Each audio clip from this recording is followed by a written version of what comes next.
everyone, my name is Ashton Gleckman. Hope you guys are doing well. It's been a bit of a long time since I was on here talking directly to you guys. It's been a crazy year. I started out spending 4 months filming a documentary, and then I edited the film, did all the music for it with Michael Frankenberger and Benjamin Wallfish, and we just now finished it and premiered it, and it's going to be available on digital streaming platforms on December 5th.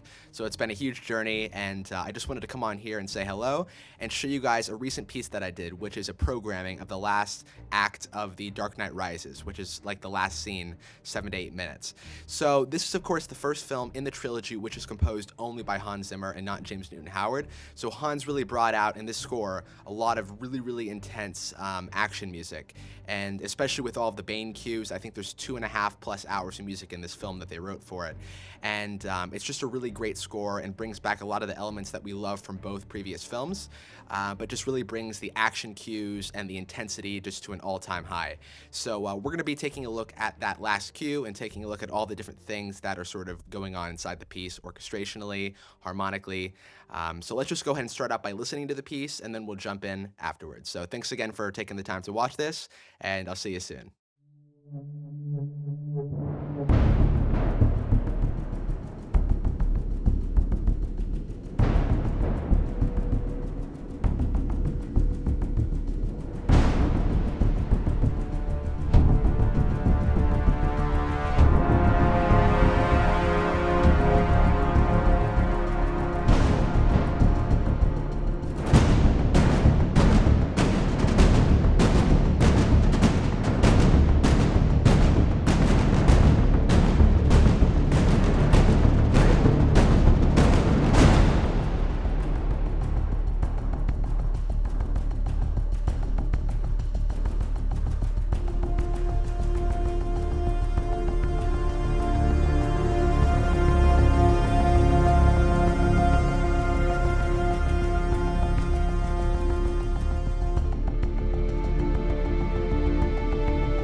Alrighty, so we are back. So as you can see, there's quite a bit of variety in the piece. We start out with that classic, intense, sort of Dark Knight action music. We of course have that big horn motif, which if I grab the French horn patch, or if you go ahead and go to the minor sixth, D minor to B flat major. So we start out with all that kind of stuff, and we go through different sort of musical tones, and finally at the end we get to that last cue from The Dark Knight Rises as well as The Dark Knight. So both films sort of end with that same musical cue, and it really just brings everything to an end really well and has a lot of emotion to it. Especially what's happening in the story. Everything's sort of coming to a huge finale in both movies. So let's just start out with the first cue, and this is sort of during the action sequence when everything is coming to an end. So there's a lot of really intense sound design elements.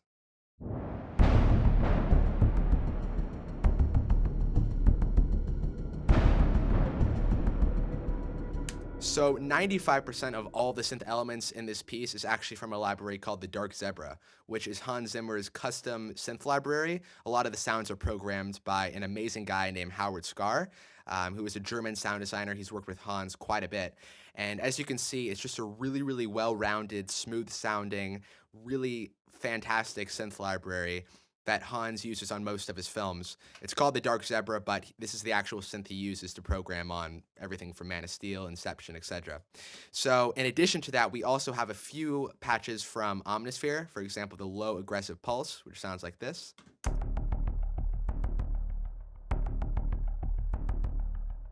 And when it comes to Omnisphere, I'm using a lot of libraries from this incredible, we go and pull it up. It's called the Colossus, and it's from a great sound designer who creates all these add-on packs for Omnisphere. So this one is called Fades Out, and it's from the Unfinished. So let's just go ahead and go into the rest of what's happening in the piece, which is really just this repeated brush, like drum brush sound. That's just repeating and repeating, and the sort of volume is getting higher. And then finally, once we get into bar 11, we get into some pretty aggressive drum sounds. And so I'm combining a few different elements for the drums. I'm using a bit of Metropolis Arc 3, which has some actually really, really cool. Once I first bought Metropolis Arc 3, I was mainly looking at all the melodic elements, but it's got a ton of fantastic percussion, and that all sounds like this together. So all of that like really sort of taiko sounding stuff is from Metropolis Arc 3. All of the toms are from the 8DO Epic Toms library. And then we're also using a bit of Hans Zimmer percussion just to fill out the low end of the drum section. So here's all that again.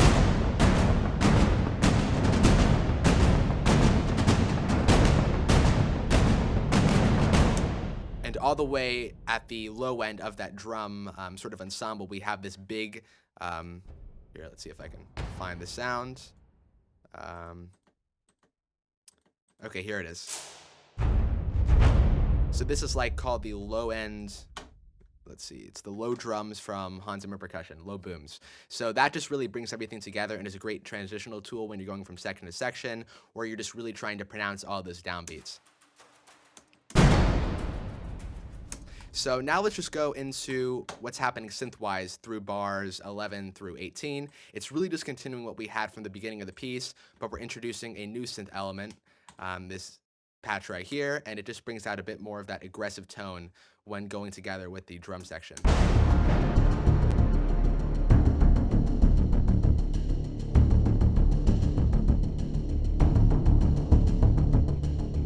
So you can see it's really a mixture of all of those low synth pulses and then just all that soundscape stuff that's just sitting beneath the mix, really acting like the glue, bringing everything together. And then we have the drums creating that movement and that intensity.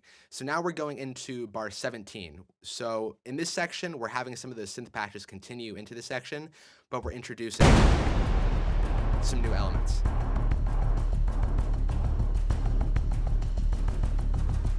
So there's one specific sound here, which has a bit of an interesting story. I literally just went onto YouTube and typed in like electric saw sound. I brought it into Contact, lowered the pitch, added some cutoff, and you get this cool sort of filtery sound.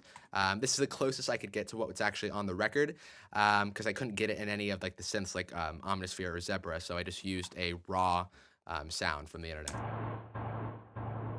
And when you put it into context, and of course you add on some of that black hole reverb,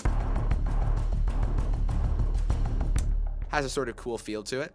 And again, so this section is really just quite simple. We're just continuing some of those pulses, and then we get into bar 20.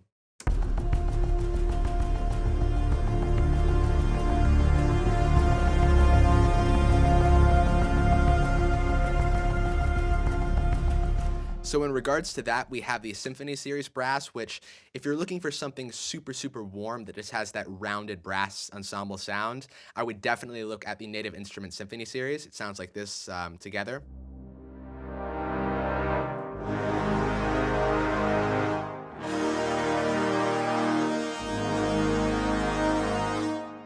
So it's a fantastic library, and if you match that up with the Metropolis Arc 1 horns, which just adds the more aggressive tone, you're getting this full ensemble sound.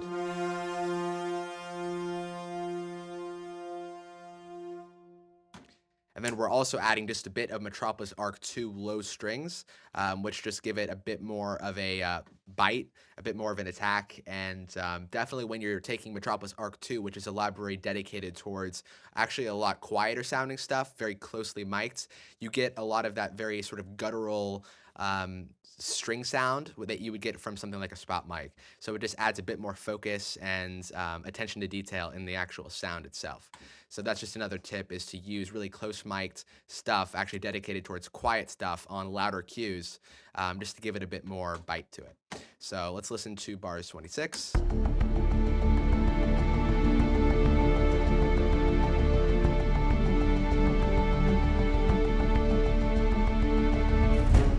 Okay, so we are going into another sort of section when it comes to percussion, and we're bringing out a bit more brass in terms of the short articulation. So starting on bar 34.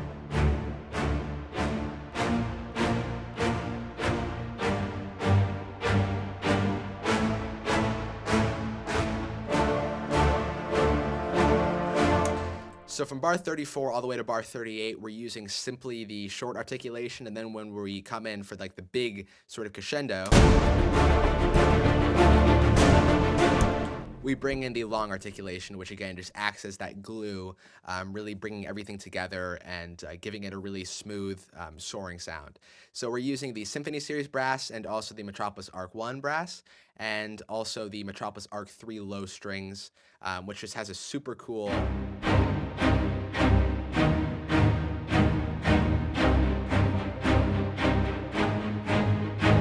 If you guys remember when I did the Inception behind the score, I use this all the time, Super cool sound. And that, of course, is working with the percussion, which sounds like this.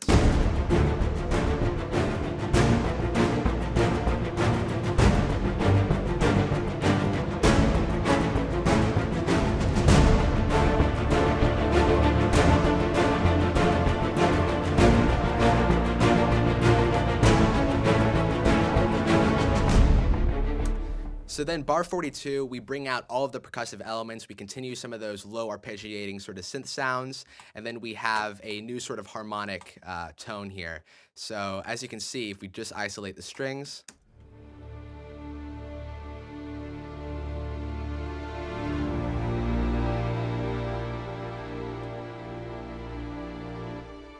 and really what we're doing there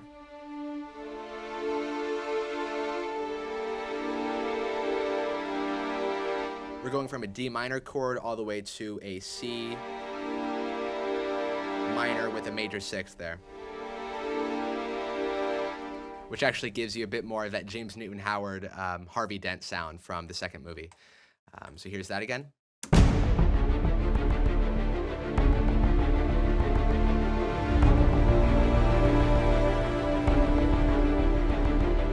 Okay, so in regards to short strings, so whenever I use short strings in any of my mock-ups, specifically Hans Zimmer, I'm never using one patch. I just don't get the bite or the roundness that you really get from all those Hans Zimmer cues with just one string patch. So usually I'm always combining two different elements, one for like the really aggressive spot mic'd sound, just to get the focus of the instrument, and then one to get more of the roundness. So here is just the short strings.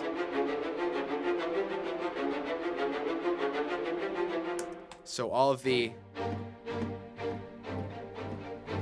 So that is the, what is that? The cinematic strings, cinematic studio strings. And then this one is the flute shorts, which just has a bit more high end, a bit more focus. And when you combine the two,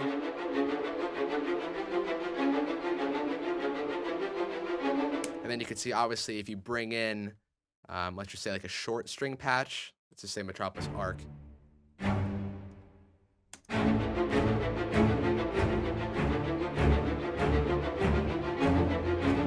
Really brings everything together. You bring in the brass. Okay, so now let's go ahead and start with bar 42.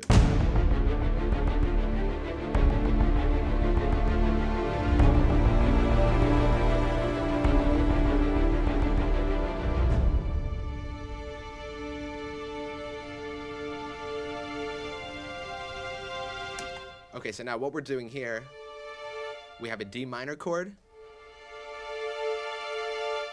and he's doing something called pivoting. So we're taking the third of that chord, the F, and we're making that the sus4 of a new chord, which of course is the C sus4.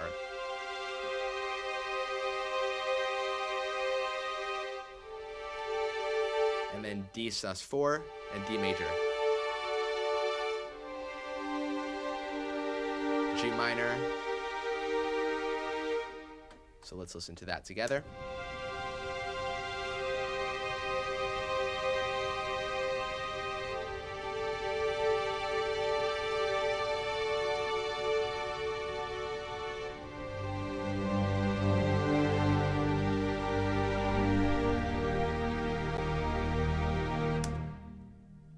So when we come into bar 53, we just have a few more string elements.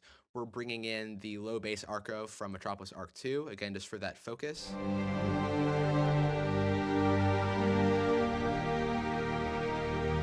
And then we have some of the Hans Zimmer strings, just filling in a lot of the air in the upper string section. And then we also have a synth patch from Hans Zimmer from the Dark Zebra. Super, super minimal. It just brings in a bit more warmth into the overall strings.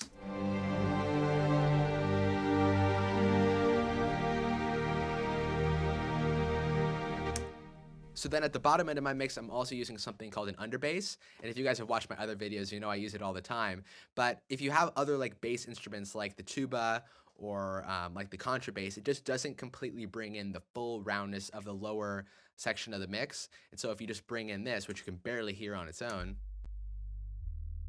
like you'll probably only hear that if you have headphones or if you're listening on studio monitors. But when you add it in context with other strings, it really just brings everything together.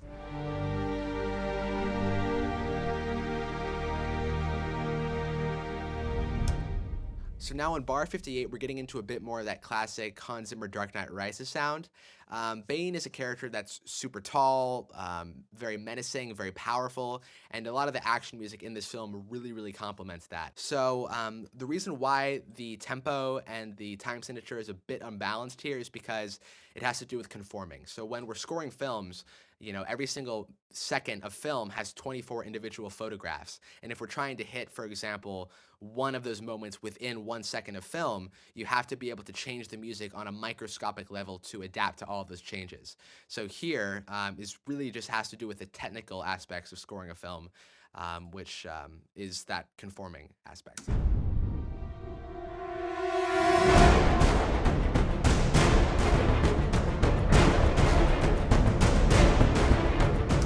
Okay, so there's a couple of things happening here. We have some psycho pianos. Hey, where's the pianos? All right, here it is.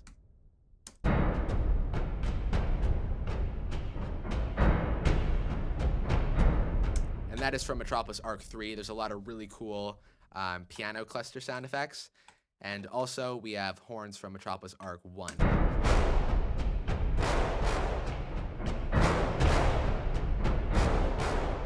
And by the way, there is just so much ridiculously cool, aggressive brass sounds in Metropolis Arc 1. Like, I'm very interested to see what they do with Junkie XL brass, because honestly, the Junkie XL sound is already in Metropolis Arc 1 if you really look at it. But I'm sure the Junkie XL brass will be really cool for sure. And then, of course, we also have some really fast-moving percussion.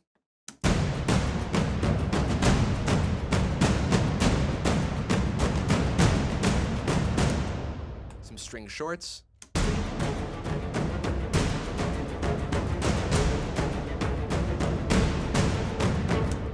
And then a low sort of synth arpeggio sound.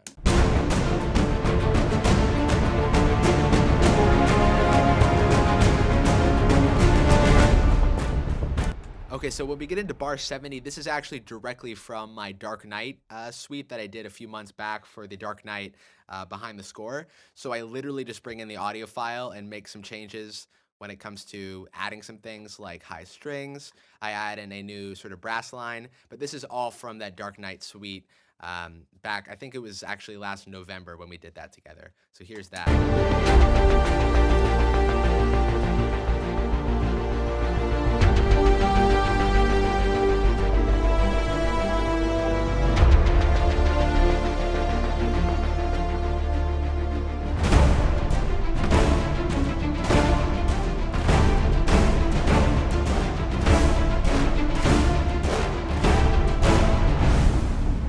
Starting for bar 87, we get into that last very emotional portion of the film where we see Alfred at Bruce's apparent gravesite. There's that amazing sequence that just really brings everything together. If you've seen any of Christopher Nolan's movies, you know that every single one of his movies ends just with this big sort of collage of moments from the film that emotionally just brings the viewer out of the film in the best way possible. And just brings the whole experience to a close in a really beautiful way. And this definitely does that. So we have this low synth sound.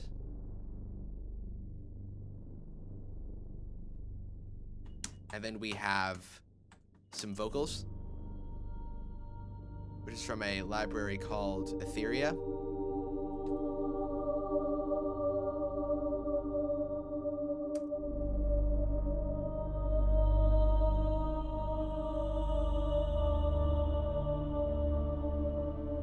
So the next 2 or so minutes of this piece is essentially the Dark Knight theme, just slowed down by like 75%. And so we have, you know,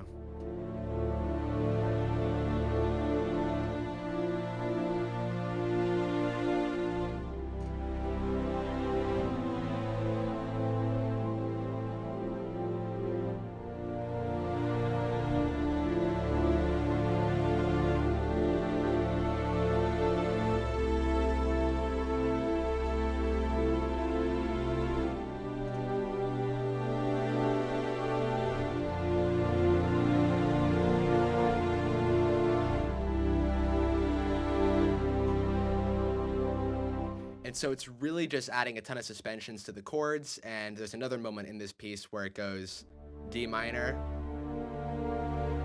it rises, literally Dark Knight Rises.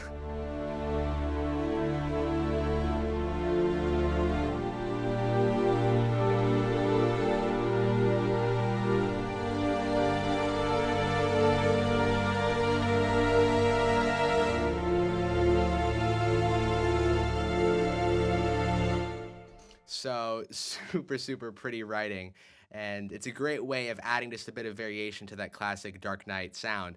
But obviously, once we see Joseph Gordon-Levitt's character approaching the Batcave, and we hear the string arpeggios come back in, we know that, or the string ostinatos, we know that we're back into that classic Dark Knight feel, which comes in at bar 141.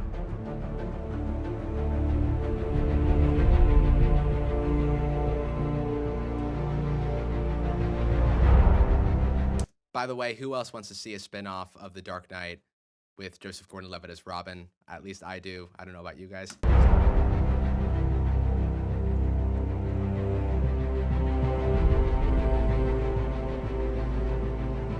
So this is again from that suite that I did back in November, because both movies, of course, end the same. Once the drums come in towards the latter half of the piece, that's, of course, when Michael Caine's character sees Bruce Wayne and Anne Hathaway's character, presumably telling the audience that he's maybe alive. That's a huge subject for discussion. No one really knows whether he's alive or not, whether it's just what Alfred wanted to see. But it is such a fantastic ending. Of course, like Inception, and like, for example, Batman Begins when we see the Joker card, it just brings everything together so well. I'm going on a tangent.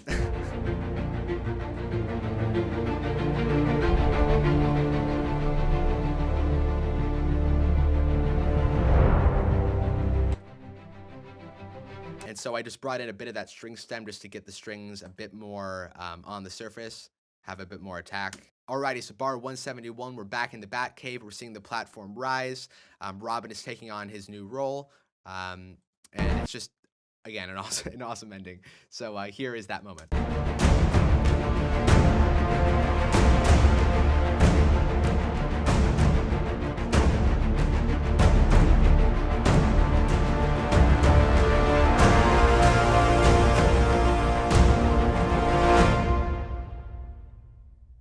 Alright, so there is a behind the score of The Dark Knight Rises. Thank you guys so much for watching. This is a fantastic film and a great way to end what, for Hans Zimmer and Christopher Nolan, was a 10-year collaboration making these films. And it does a great job of paying ode to those past two films, bringing everything together in sort of one really great cohesive experience. So this actually is available on my YouTube channel as a standalone piece, and the Cubase session and everything like that is also available if you wanted to download it and take a look at all this stuff happening on your own computer. So again, thanks so much, and I hope to see you guys very soon.